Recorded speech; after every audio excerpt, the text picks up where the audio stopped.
시간 하나님 주시는 말씀 우리 다 함께 찾아서 같은 목소리를 읽겠습니다. 오늘은 사도행전 27장 22절 한 절입니다. 신약 235페이지 사도행전 27장 22절 한 절, 저와 여러분이 한 목소리로 같이 읽도록 하겠습니다. 사도행전 27장 22절입니다. 같이 읽을까요? 시작. 내가 너희를 권하노니 이제는 안심하라. 너희 중 아무도 생명에는 아무런 손상이 없겠고 오직 배뿐이리라. 아멘. 앞뒤로 한번 인사 나누겠습니다. 늘 믿음 안에서 강건하십시오. 이렇게 축복하겠습니다. 시작. 늘 믿음 안에서 강건하십시오. 아멘. 우리 지난 수요일까지 우리 새가족 정착 설교라는 주제를 가지고 신앙을 처음 하시는 분들, 아니면 신앙을 우리 교회에서 이제 다시 시작하시는 분들이 무엇을 가장 중심적으로 붙잡아야 될지에 대한 얘기를 했고, 이제 8월 넘어와서 예전에 수요일마다 했던 이 사도행전 강의로 다시 넘어왔습니다. 오늘은 이 그림에도 보시면 아시겠지만 이 유라굴로 광풍을 맞는 사건입니다. 이 사건이 굉장히 큰 의미가 있습니다. 특별히 믿음의 백성에게는 이 유라굴로 광풍 사건이 정말 믿음의 핵심적인 요소, 가장 중요한 요소를 알려주는 것이라고 할 수 있습니다. 그래서 우리가 차근차근히 하나하나 살펴보면서 그 은혜를 나눠보려고 합니다. 로마로 이제 바울이 호송되어 갑니다. 이것은 로마를 향한 복음을 선포하기 위한 하나님의 계획이었습니다. 이 계획에 바울은 순종해서 얼마든지 이렇게 풀려날 수 있었는데, 본인이 자원하여 로마에 가서 황제에게 재판을 받겠다 이렇게 얘기하지 않습니까? 왜요? 하나님이 너가 로마에도 복음을 전하야겠다 이렇게 말씀하셨기에 그 말씀을 지키기 위해서 로마로 갑니다. 그런데 신분은 죄인의 신분입니다. 그러니 이 아무리 로마 시민이고 로마 황제에게 재판을 청구했다 하더라도 죄인이기 때문에 로마 군인들의 이런 결박과 지킴 속에서 움직여야만 했습니다. 근데 육로보다는 이 배편이 훨씬 빠르고 편했기에 이제 배를 타고 가는데, 우리 오늘 2절에 보면 아들의 무떼노라는 아주 작은 배를 얻어서 이 배를 타고 처음에는 길리기아에서 밤빌리아, 그리고 오늘 우리 본문에 나와 있는 무라시까지 오게 됩니다. 그런데 사실 이 작은 배로는 이 앞바다만 다닐 수 있지 큰 바다를 나갈 수는 없지 않습니까? 그러니까 드디어 무라시에서 큰 배를 갈아타야만 했어요. 그래가지고 알렉산드리아에서 온 큰 배, 당시에 큰 배들은 다 무역선이었거든요. 알렉산드리아에서 온 큰 배 무역선을 이 바울과 이 로마 군병들이 갈아타게 됩니다. 그런데 이 로마법에는요, 로마의 정부나 로마의 군인들이 그 배를 어떤 배든지 징집할 수 있는 법이 있었어요. 그러니까 우리가 이 배를 써야겠어 이렇게 하면 그 배를 내어줄 수밖에 없어요. 왜냐하면 당시에 전부 로마 식민지였기 때문에 로마 정부가 하는 일이 그 법이었거든요. 그러니까 이 알렉산드리아에서 온 큰 무역선을 바울과 이 로마 군병들이 탁 타면서 이 배를 사용해야 되겠습니다 이렇게 할 때 이 배를 내어줄 수밖에 없습니다. 그렇지 않으면 뭐예요? 정치범이 되는 거예요. 역적, 우리로 말하면. 그러니까 그 말을 듣고, 또 무엇보다도 이처럼 로마에 징집된 배, 그 배를 이렇게 통수할 수 있는 최고의 지휘권을 누구에게 주느냐면 금방 탄 사람 중에 최고의 권력이나 최고의 지위나 최고의 위치에 있는 사람에게 넘겨줄 수밖에 없어요. 원래 이 알렉산드리아는 무역선이기 때문에 이 무역선의 원래 최고의 권리를 가지고 있는 사람은 누굴까요? 당연히 선주죠. 그리고 그다음 이 선주의 말을 듣고 선장이 이 배를 움직여 갑니다. 그러니까 사실은 선주와 선장이 이 배의 최고의 권력자입니다. 그런데 백부장이 탁 타면서 이 배가 로마에 징집되어졌고, 그리고 또 이 배의 최고의 권력자는 백부장이 되는 겁니다. 근데 이 큰 배가 이제 미항으로 움직여 가는데, 이 항구 도시 이름이 미항입니다. 아름다운 항구였나 봐요. 근데 그 미항으로 옮겨가는데 굉장히 많은 어려움이 있었습니다. 왜냐하면 당시 바울이 이 배를 움직여 갈 때 이 풍랑과 바람이 가장 셌던 시기거든요. 그러니까 사실 큰 배로 갈아탈 수밖에 없었고, 큰 배임에도 불구하고 그 미항까지 가는 길이 굉장히 힘들었습니다. 그게 9절부터 11절에 보면 나옵니다. 그래서 이 9절 11절까지 제가 한 절, 여러분이 한 절, 11절은 같이 한번 읽어보도록 하겠습니다. 제가 먼저 읽겠습니다.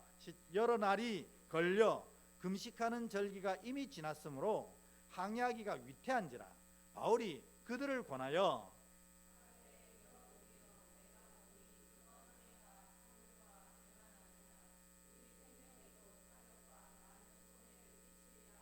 함께합니다. 백부장이 선장과 선주의 말을 바울의 말보다도 더 믿더라. 아멘. 우리가 지난 우리 주일 오후에 보면 믿음의 자녀들은 영적인 독해력이 있어야 된다, 그런 얘기 했잖아요. 실제로 우리가 하나님과 신실하고 아름다운 관계 속에서 믿음을 지켜가면 이 사건을 보면 하나님이 이 일을 어떻게 이루어 가실지가 사실 보이는 거거든요. 그러니까 바울은 오죽했겠어요. 바울의 영적인 능력이 얼마나 뛰어났겠어요. 그러니까 이 배가 장차 겪어야 될 일을 알게 된 거예요. 그러니까 미항에 도착하자마자 그동안 했던 고생들을 근거로 해서 바울이 얘기를 합니다. 지금 항해하기는 굉장히 어려운 시기입니다. 그러니까 우리가 여기서 미항에서 좀 쉬었다가 이 풍랑이 일고 바람이 센 이 시기를 지나고 나서 출발합시다, 이렇게 바울이 제안합니다. 그런데 만일 여러분들이 가게 된다면 이 배에 있는 이 무역선이니까 많은 물건들이 실렸을 거 아니에요. 이 물건들과 이 배뿐만 아니라 여러분의 생명까지 잃어버릴 수가 있습니다, 이렇게 얘기하는 거예요. 그러니까 바울은 이 배와 배에 탄 사람들을 걱정해서, 왜냐하면 바울 자신의 생명이 걱정될까요? 물론 그럴 수도 있겠지만 저는 걱정 안 했다고 봐요. 왜냐하면 하나님이 바울을 엄청난 많은 죽음의 위기에서 다 건져주셨잖아요. 그러니까 바울은 진짜로 저 음침한 바닷속으로 빠질지라도 요나처럼 그를 구원하셔서 로마로 보내실 줄 알아요. 그러니까 바울은 겁이 없어요. 그런데 바울이 걱정하는 것은 그가 이렇게 신세지고 탄 이 배가 여러 가지 어려움을 당할까봐, 함께하는 많은 사람들이 생명을 잃을까봐 이 얘기를 했는데, 오늘 이 배의 최고의 권력자는 누구로 바뀌었다고 했죠? 백부장으로 바뀌었잖아요. 백부장이 생각할 때 바울은 일개 식민지 시민이고 로마 시민이라고 하지만 이방인이거든요. 촌사람이에요, 사실 자기들 볼 때. 그런데 선주와 선장은 오케이 하는 거예요. 이 배는 큰 배라 이 정도의 바람으로 흔들리지 않습니다, 이렇게 얘기합니다. 근데 선주와 이 선장이 가자고 한 이유는 사실은 이 배가 이 바람을 이길 수 있을 뿐만 뭐 그런 것도 있겠지만 제일 걱정되는 게 뭐예요? 지금 그 안에 물건들과 상인들이 가득 타 있거든요. 그러니까 빨리 정해진 시간에 데려다 줘야 이게 돈이 된단 말이에요. 근데 선주 선자의 입장에서는 여기서 이 시기를 다 보내고 가자는 건 용납할 수가 없는 거예요. 그러니까 바울의 얘기가 맞아도 모른 척 갈 수 있어요 라고 주장하는 겁니다. 근데 백부장은 바울보다는 이 사람들이 더 전문가이고, 또 사실 백부장의 마음도 빨리 이 일을 마치고 집으로 돌아가고 싶잖아요. 지금 출장 나왔는데, 출장이라고 뭐 진짜로 뭐 아주 편하고 행복하게 지내는 게 아니고 걸어야 되지, 풍랑 만나야 되지, 얼마나 힘들어요. 그러니까 빨리 이 일을 마치고 싶은 거예요. 그러니까 오늘 본문에 보면 백부장이 선장과 선주의 말을 바울 말보다 더 신뢰해서 그대로 하기로 합니다. 여러분, 우리가 인생을 지혜롭게 사는 것은 여러 가지 방법이 있지만 좀 먼 시각으로 볼 수 있는 눈도 있어야 한다는 겁니다. 사람들은 이게 이 시야가 좁아서 지금 당장 이익을 쫓으려고 애를 쓸 때가 많거든요. 그러니까 이렇게 되다 보니까 세파에 휩쓸리고 흔들리게 되는 겁니다. 좀 먼 시각으로 볼 때 사실 이게 아무것도 아닌 것이라는 걸 알게 되거든요. 믿음도 마찬가지입니다. 여러분, 우리가 믿음의 삶을 살다 보면은 많은 도전이 사실 있습니다. 이거 안 하면 요거 놓칠 수 있는 경우들이 많이 생겨요. 그러나 어떤 일이든지 하나님을 기억하셔야 합니다. 이게 하나님 앞에 살아가는 성도로서의 어떤 유익이 있을까를 판단해야 되는 거예요. 그렇지 않으면 오늘 말씀처럼 우리가 쫓으려고 했던 그 순간의 이익보다도 더 큰 것을 다 놓칠 수밖에 없게도 된다는 거예요. 심지어 뭐요? 생명도 잃어버릴 수 있어요. 그러니까 우리가 자꾸 하나님의 뜻을 알면서도 세상의 일들 자꾸만 쫓아가다 보면 믿음을 잃어버리고 믿음의 생명을 놓칠 때가 있다는 겁니다. 그러니까 여러분, 이 백부장처럼 생각하시면 안 돼요. 조금 더 한 발 더 띄워줘서 믿음의 자녀는 뭘 생각하냐면 이게 믿음에 얼마나 도움이 될 수 있을까? 이게 하나님 보시기에 어떤 결과를 만들어 갈까? 이 정도는 질문할 수 있어야 된다는 거예요. 그래야 낭패를 당하지 않습니다. 근데 오늘 백부장은 당장의 이익을 쫓는 선주와 선장, 그리고 자신도 빨리 이 일을 해결하고 싶은 마음에 그냥 바울의 말을 무시하고 가게 됩니다. 결국 어떻게 됐습니까? 우리 12절 우리 같이 한번 읽습니다. 시작. 그 항구가 겨울을 지내기에 불편하므로 거기서 떠나 아무쪼록 베니스에 가서 겨울을 지내자 하는 자가 더 많으니 베니스는 그레데 항구라. 한쪽은 서남을 한쪽은 서북을 향하였더라 되어 있습니다. 결국 이 베니스, 여러분 베니스의 상인이라는 소설도 있잖아요. 그처럼 이 베니스에 가서 쉬자는 거예요. 왜냐하면 그곳에 가야 선장과 선주도 상인들도 돈을 벌 수 있기 때문에. 백부장이 주도권을 가지고 있기 때문에 이럴 수밖에 없었습니다. 결국 이 말을 들었던 결과는 어떻게 되었습니까? 우리 18절부터 20절까지 한번 같은 목소리로 이번에는 읽어보겠습니다. 시작. 우리가 풍랑으로 심히 애쓰다가 이튿날 사공들이 짐을 바다에 풀어버리고 사흘째 되는 날에 배 기구를 그들의 손으로 내버리니라. 여러 날 동안에도 별도 보이지 아니하고 큰 풍랑이 그대로 있음에 구원의 여망마저 없어졌더라. 아멘. 바울의 말을 듣지 않으니 이처럼 처음에는 이 베니스로 갈 때에는 처음에는 순풍이 오는 것처럼 됐다고 했어요. 13절에 보면. 그런데 곧 어떻게 해요? 그 당시 유라굴라 광풍이 일어가지고 이 배가 풍랑 가운데 죽음의 위기에 들어선 거예요. 그러니까 당장 생명을 잃어버릴 것 같으니까 어떻게 해요? 그들이 그렇게 애지중지했던 그 무역선에 실려있던 많은 물건들을 다 바다에 버리게 됩니다. 왜냐하면 무거우면 배가 자꾸 가라앉으니까. 근데 그 물건을 다 버렸는데도 불구하고 이게 안 되는 거예요. 그러니까 배 기구들까지 다 버리는 거예요. 그것도 안 되니 이 사람들이 구원의 여망마저 다 잃어버렸다. 이제 우리가 이렇게 흔들리다가 죽을 수밖에 없구나, 이렇게 고백하는 지경에 가는 겁니다. 그러니까 조금 먼 시각으로 봤으면, 우리 믿음의 사람들은 좀 믿음의 시각으로 봤으면 이런 일을 안 당할 수 있었는데 이렇게 눈앞의 것만 바라보다가 이 일을 당한 것입니다. 근데 우리 하나님은 이것을 사용하신다는 겁니다.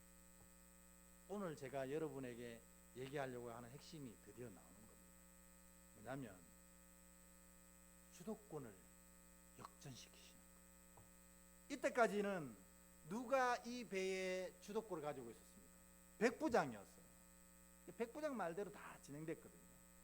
근데 이 유라굴로 광풍이 오면서 이 배의 주도권이 백부장에게서 누구에게로 넘어가냐면 사도 바울에게 넘어갑니다. 왜요? 사도 바울이 이 여행을 가자고 했어요, 말자고 했어요? 가면 안 된다고 했는데 사도 바울 말 그대로 다 됐거든요. 그러니 이 주도권이 백부장에게서 이제는 사도 바울에게로 와르르 몽땅 넘어갑니다. 우리 하나님이 이런 분이야. 여러분, 오늘 이 유라굴로 광풍의 핵심이 뭐냐면 하나님은 인생의 어떤 어려움이나 어떤 환경 속에서 이것을 사용하셔서 뭘 하시냐면 믿음의 자녀들이 이 인생의 주도권을 가질 수 있도록 하시는 분이라는 겁니다. 그러니까 우리가 흔히들 이걸 뭐라고 그러냐면 역전시킨다고 하시거든요. 그러니까 여러분들이 인생이 정말 이 막바지에 몰려 있고 어려운 상황에 빠져 있고 진짜로 힘들어 주변의 모든 것보다 가장 낮은 위치에 있다는 고백이 있을 때에 믿음을 지키십시오. 하나님이 곧 여러분을 역전시킵니다. 뭘로요?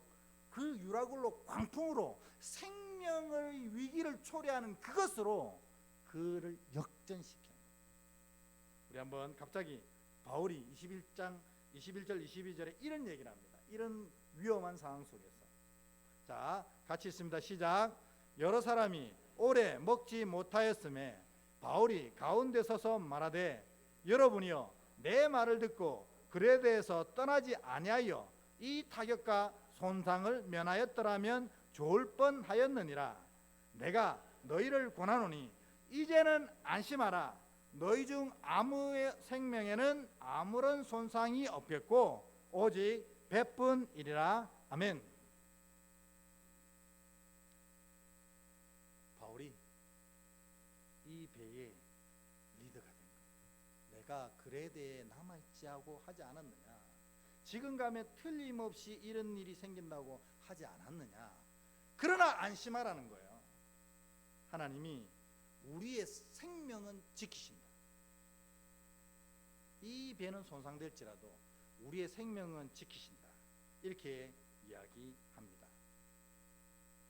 왜 하나님이 이 배의 생명을 지키실까요? 바울 때문입니다. 여러분, 믿음의 자녀들은 이런 프라이드가 있어요. 여러분, 하나님이 2000년 동안 이 세상을 불로 심판하시기를 계속 미루는 이유는 뭘까요? 우리 때문입니다. 우리가 진짜 믿음으로 합당하게 설 때까지 기다려 주시는 거예요. 하나님이 이 울산 땅, 이 삼산동에 복을 베푸시면 누구 때문이겠어요? 우리 때문입니다. 이걸 기억해요. 하나님의 사랑은 하나님의 자녀를 향해 집중되어져 있는 거예요. 그래서 그를 살리시기 위해서 광풍도 사용하시고 그에게 주도권을 허락하시기 위해서 이 역사 전체를 다 사용하시는 분이 우리 하나님입니다. 그래서 하나님 역전케 하시는 하나님이다, 이렇게 이야기를 하는 것입니다. 네, 여러분, 혹시 여러분 인생이 답답하고 안타깝고 어려움 속에 있습니까? 걱정하지 마십시오. 제가 좀 농담식으로 하면 걱정하 덜덜 마십시오. 왜요? 우리에게 누가 있어요? 우리 인생을 역전케 하시는 하나님이 우리 하나님이시라는 겁니다. 이 믿음을 여러분들이 가지시길 축원합니다. 목사가 설명하는 것이 멋지고 아름다운 것이 되어서는 안 됩니다. 진짜 이 하나님 사랑의 핵심, 복음의 핵심이 여러분들에게 전달되어지길 원합니다. 여러분 인생 살다 보면 하늘 높이 올라갈 때도 있고 바닥에 꼬꾸라질 때도 있어요. 근데 여러분 걱정하지 마십시오. 여러분에게 누가 있습니까? 역전케 하시는 하나님이 계시거든요.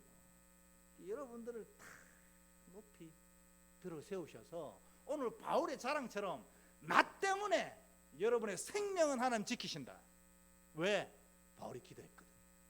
주여, 주께서 나를 살리셔서 로마로 보내실 것을 믿는데 나와 함께하는 이들의 생명도 구해주소서.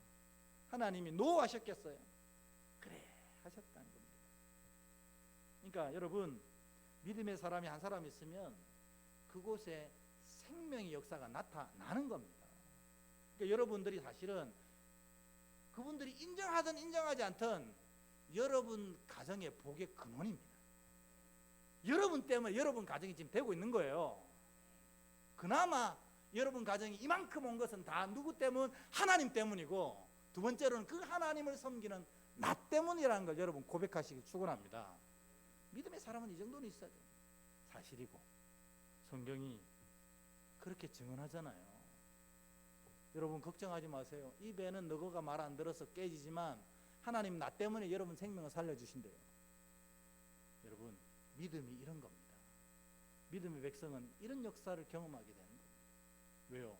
우리 하나님은 오늘 본문에 보면 역전케 하시는 하나님이시기 때문에 그렇습니다. 이런 하나님을 향한 믿음이 여러분 안에 가득 채워지길 축원합니다. 그러면 신앙이 달라지는 거예요. 그러면 신앙의 삶도 달라지고 신앙의 결과, 인생의 결과도 달라지는 자가 되는 것입니다. 근데 예수를 믿어도 이런 드라마틱이 없으면 예수 믿는 게 진짜로 힘들고 재미없습니다. 그냥 주일 출석하는 것, 예배에 참석하는 것이 그 급이 돼 있으면 신앙만큼 속상한 게 없어요. 신앙은 그런 것이 아니거든요. 신앙은 우리 인생을 역전케 하시는 드라마 같은 하나님의 인생, 하나님의 역사를 경험하는 것이 믿음입니다. 그거 어떻게 되는데요? 믿음으로 되는 거예요. 믿음으로. 하나님 내 하나님이시고 하나님이 나를 로마로 이끌어 가신다고 약속하셨으니 내가 이 배가 깨져서 저 깊은 음부에 빠질지라도 하나님은 요나처럼 나를 건져서 로마로 보내실 것이다. 이 믿음이 바울에게 있었어요. 그 바울 때문에 이 많은 배에 탄 사람들이 살게 되는 것입니다. 오늘 집에 가셔서 집에 계신 분한테 자랑하십시오. 뭐라고요? 당신이 모르겠지만 나 때문에 당신이 사는 거예요. 믿으십니까? 아멘. 이 지구가 아직도 존재하는 이유는 하나님을 믿고 하나님께 이 땅을 위해서 기도하는 그리스도인들이 존재하기 때문입니다. 하나님이 그의 기도를 들으시고 긍휼히 여기셔서 우리 이 땅을 지키시는 거예요. 여러분 우리 교회가 이렇게 아름답게 세워져 가는 이유는 뭘까요? 교회를 위해서 하나님께 눈물로 기도하는 사람들이 있기 때문에 하나님 그 기도 들으시고 이 교회를 긍휼히 여겨주시는 것입니다. 여러분 믿음의 이런 자긍심, 믿음의 이런 중심되는 고백이 있어야 신앙이 드디어 재밌어지는 거예요. 왜? 그때부터 역사가 나타나니까. 역전하시는 하나님, 이 놀라운 은혜를 날마다 누리시는 여러분 되길 축원합니다. 그래서 하나님이 우리의 인생을 탁 역전시켜 주실 때 우리가 선언해야 될 것이 있어요. 그게 뭐냐면 24, 25절입니다. 같이 한번 읽겠습니다. 시작. 바울아 두려워하지 말라. 내가 가이사 앞에 서야 하겠고 또 하나님께서 너와 함께 항해하는 자를 다 내게 주셨다 하였으니 그러므로 여러분이여 안심하라. 나는 내게 말씀하신 그대로 되리라고 하나님을 믿노라. 아멘. 하나님이 우리 인생을 역전시켜 주실 때 우리가 진짜 해야 될 게 뭐냐면 바울같이 이 믿음의 선언을 그곳에 하셔야 합니다. 이 상황을 바꿔주시는 분, 우리를 살려주시는 분이 누군 줄 아느냐? 하나님이시다. 그때 그것을 선포해야 그 놀라운 믿음의 역사가 나타나는 겁니다. 내가 비실비실대고 힘없는데 하나님 살아계셔. 이게 힘이 없는 거예요. 그래서 내가 믿음을 온전히 지키고 하나님 앞에 기도할 때 하나님이 내 인생을 역전시켜 주시면 그때 선언하는 겁니다. 나는 말씀대로 되리라는 하나님을 믿습니다. 그럴 때 그것이 하나님의 거룩한 나라로 바뀌어져 가는 겁니다. 그래서 당신이 믿는 하나님 나도 믿겠습니다. 당신의 하나님이 나의 하나님 됐으면 좋겠습니다. 그렇게 고백하는 자들이 될 수 있다는 것입니다. 여러분 기억하십시오. 하나님은 자녀들의 인생을 역전시켜 주시는 분입니다. 그때 우리가 해야 될 게 뭐? 이 하나님을 믿습니다라는 믿음의 선포가 있어야 됩니다. 그럴 때 그것이 하나님 나라의 역사가 일어나게 되는 겁니다. 여러분 지금 오늘 보면 이 배가 풍랑을 만난 지 여러 날이 되었는데 밥을 먹었다고 했어요? 굶었다고 했어요? 다 굶고 있었거든요. 왜냐하면 물건이고 기구고 다 버렸는데 먹을 게 한 개라도 있겠어요? 근데 바울이 역전케 하시는 하나님을 경험하고 그곳에서 나는 말씀대로 되리라는 하나님을 믿노라 선포하실 때 그곳이 하나님 나라가 되어버렸어요. 그러면 이곳이 믿음으로 세워진 하나님 나라가 되니까 뭐가 나타나는 거예요? 하나님 나라의 역사가 그곳에 나타나는 겁니다. 그게 오늘 본문에 나온다니까요. 한번 볼까요? 33절부터 37절까지 저와 여러분이 한 절씩 교독해서 읽도록 하겠습니다. 제가 먼저 읽겠습니다. 날이 새어가매 바울이 여러 사람에게 음식 먹기를 권하여 이르되 너희가 기다리고 기다리며 먹지 못하고 줄인 지가 오늘까지 열 나흘인즉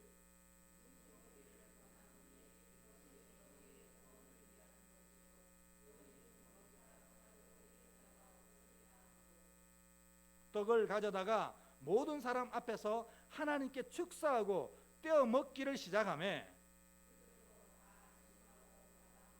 함께 읽습니다. 배에 있는 무리의 수는 전부 276명이더라.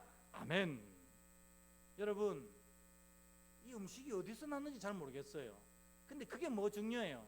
하나님은 엘리야가 광야에서 혼자 떨어져 나갔을 때 뭘 통해서 먹을 걸 주신 분이에요? 까마귀를 통해서 먹일 걸 주신 거거든요. 그러니까 이 풍랑에 먹을 것이 배에 하나도 없다 걱정 안 해야 됩니다. 하나님이 주십니다. 뭘 통해서는 주시거든요. 그래가지고 바울이 하나님의 이 주신 음식을 딱 받고 사람들에게 안심하고 먹으라 이렇게 얘기합니다.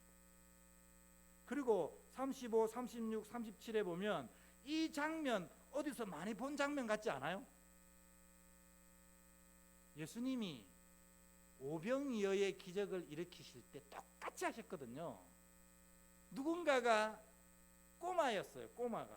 꼬마가 자기 도시락을 예수님께 맡겼는데 예수님이 그 도시락을 가져다가 축사하고 떼어주셔서 5,000명 먹고 12바구니 남았거든요.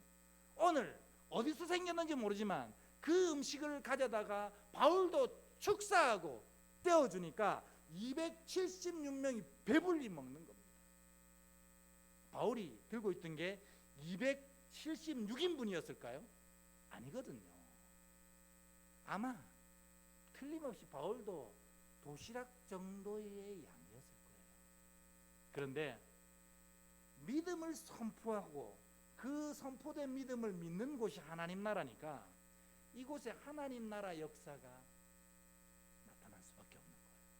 그래서 예수님 살아계실 때의 그 오병이어의 기적이 오늘 바울이 탔던 이 배 안에서 이루어지고 나타나고 경험되어진 것입니다. 저는 믿습니다. 여러분이 계신 곳에 하나님이 여러분 인생을 역전시켜서 그곳에서 여러분의 이름이 높이 올려지는 놀라운 은혜를 베풀어 주실 줄 믿습니다. 믿음의 자녀는 역전하시는 하나님이 함께 하시거든요. 그럴 때 우리가 그곳에서 나를 이렇게 하신 분이 하나님이심을 선포하고 고백하며 나는 말씀을 이루시는 하나님을 믿노라고 할 때 믿음의 역사가 나타나 그곳이 하나님 나라가 되어지고 나면 하나님의 역사가 그곳에서 그대로 나타나게 되는 것입니다. 오늘 이 배에서 일어났던 이 놀라운 일들이 믿음을 고백하는 여러분의 삶에 가득 부어지시기를 주의 이름으로 축복합니다. 우리 함께 이 말씀 놓고 기도하는 시간 갖겠습니다.